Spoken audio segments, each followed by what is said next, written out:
Assalamualaikum warahmatullahi wabarakatuh. Pada mata kuliah Strategi dan Media Pembelajaran, kami kelompok C yang beranggotakan Rina Zainah, Rodo Madogo Sijabat, Anggraini Restinidra, Lucieta Adelia, dan saya sendiri, Gilang Triprastyo. Pada presentasi kali ini, kami akan membahas mengenai desain instruksional pembelajaran jarak jauh.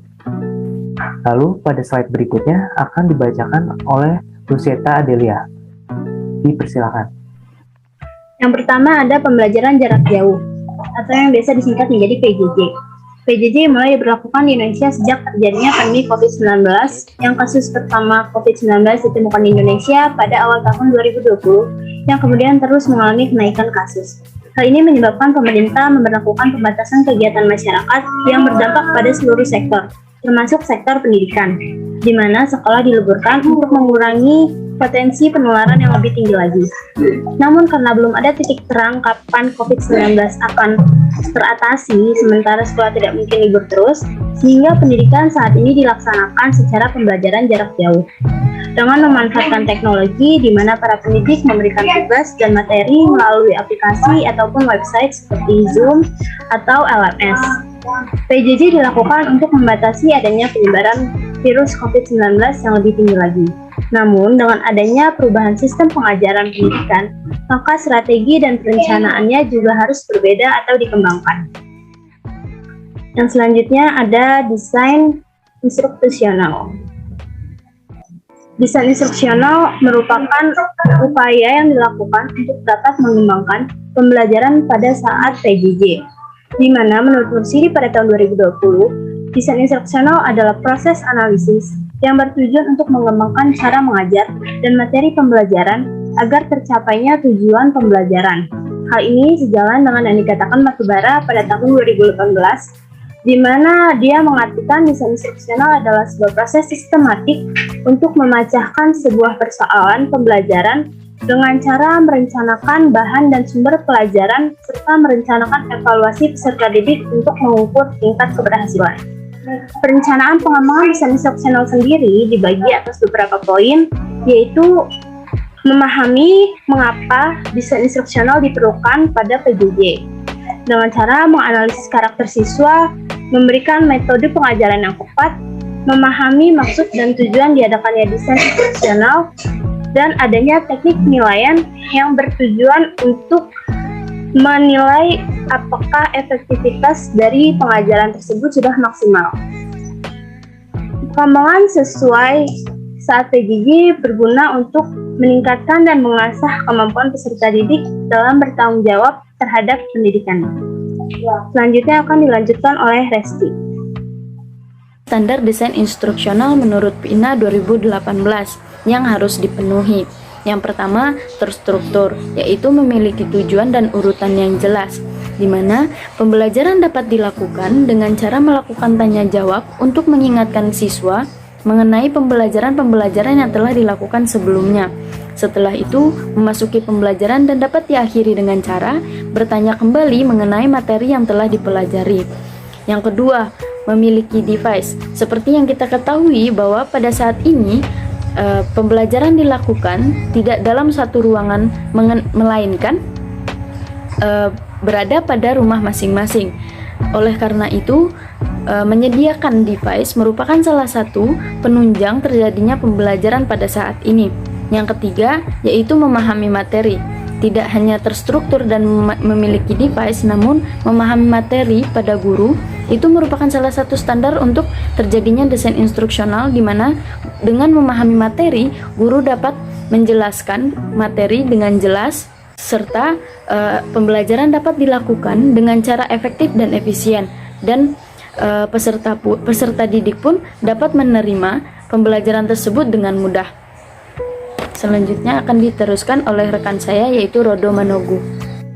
Baik, seorang pendidik harus memiliki media pembelajaran, karena dengan media pembelajaran dapat mengakibatkan terjadinya interaksi antara peserta didik dengan tenaga pengajar. Nah, pendidik beradaptasi untuk dapat memaksimalkan media pembelajaran yang digunakan dengan mendesain secara instruksional media pembelajarannya, dan sudah ada model desain instruksional yang telah didesain lebih lanjut. Yang pertama ada model system, lalu ada instructional design process, systematism planning model, ADD, IE model, dan media development. Penjelasan selanjutnya akan dijelaskan oleh teman saya, Rina Zaina. Baik, selanjutnya yaitu ada metode pembelajaran. Jadi, metode pembelajaran yang diterapkan yaitu dengan menerapkan pembelajaran secara multimedia. Nah, penerapan pembelajaran multimedia ini diharapkan peserta didik dapat meningkatkan, mengembangkan, serta memperluas pemahamannya mengenai materi yang dipelajari secara interaktif. Nah, maksud interaktif di sini yaitu peserta pendidik dapat menyajikan konten seperti animasi, video games, audiovisual, video game, atau lain-lainnya. Nah, menurut Sang Sawal pada tahun 2020, penggunaan multimedia games atau video games ini sebagai salah satu pengembangan berpikir kritis bagi si peserta didik ini, yaitu dengan menggunakan kerangka SRL atau Self-Regulate Learning. Nah, dari kerangka SRL ini atau Self-Regulate Learning, peserta didik diharapkan dapat menerapkan cara berpikir kritis, pendekatan secara learning by doing, dan hal-hal lainnya yang berpusat pada proses kognitif untuk meningkatkan prestasi dari si peserta didik ini. Lalu Mardayani dan Rizal pada tahun 2019 pun menyampaikan bahwasannya metode pembelajaran dengan menerapkan PBL atau Problem Based Learning yang merupakan pembelajaran yang dilakukan untuk dengan cara mempresentasikan, memberikan pertanyaan, serta mengembangkan pengetahuan yang dimiliki peserta didik tersebut untuk lebih terampil dalam memecahkan suatu masalah yang telah diberikan. Nah, selanjutnya Abidin bersama dengan teman-temannya pada tahun 2021 menyampaikan bahwasannya pembelajaran berbasis PBL atau Problem Based Learning ini sangat efektif karena dapat mendorong peserta didik untuk lebih aktif sehingga peserta didik pun tidak bergantung sepenuhnya kepada pendidik. Nah, pendidik juga memiliki tanggung jawab untuk memantau serta memperhatikan peserta didiknya ketika peserta didik tersebut sedang menyelesaikan tugas proyek atau sedang memecahkan suatu masalah. Jadi peserta didik ini tuh harus dibimbing, dibina, dan diberitahu yang benarnya tuh bagaimana. Jadi pendidik juga tidak melepas begitu saja peserta didik tersebut. Selanjutnya Fahria pada tahun 2014 menyampaikan bahwasannya pembelajaran PBL ini atau Problem Based Learning pun memiliki ciri-ciri khususnya, yaitu diantaranya seperti berkolaborasi. Nah, maksud berkolaborasi di sini yaitu kecakapan antara kecakapan komunikasi atau interaksi antara peserta didik yang satu dengan peserta didik yang lainnya, ataupun komunikasi atau interaksi yang dilakukan antara peserta didik dengan pendidik, atau juga bisa dilakukan komunikasi atau interaksi tersebut antara peserta didik yang satu dengan lingkungan sekitarnya gitu.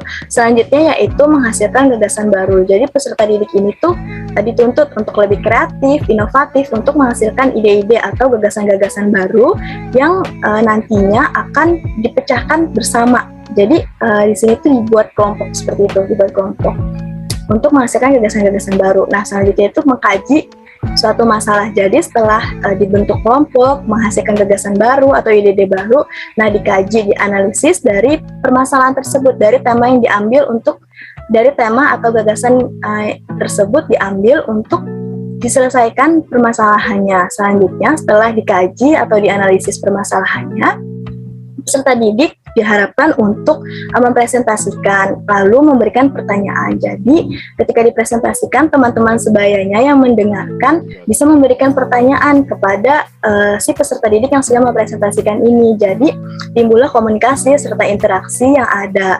Nah, selain itu juga memberikan pertanyaan ini dapat menambah wawasan juga tentunya. Selain itu juga memberikan pertanyaan ini juga dapat dilakukan saat diskusi. Selain itu, di luar diskusi, peserta didik pun dapat menanyakan atau memberikan pertanyaan kepada peserta didik jika dirasa ada materi atau penyampaian yang kurang dipahami. Jadi bisa ditanyakan kembali kepada pendidiknya, seperti itu. Selanjutnya yaitu akan dijelaskan oleh rekan saya, yaitu Gilang. Kepada Gilang dipersilahkan. Baik, pada slide ini akan menjelaskan mengenai kreatif dan aktif serta berpikir kritis. Kreatif itu sendiri merupakan suatu pemahaman yang dimiliki seseorang untuk menciptakan ide atau gagasan yang baru. Lalu, seseorang pada usia berapapun secara aktif akan terlibat untuk mencari sebuah informasi untuk pengetahuannya sendiri. Selanjutnya, berpikir kritis itu merupakan suatu proses sistematis yang dimiliki peserta didik untuk mengevaluasi keyakinan atau pendapat yang dimilikinya.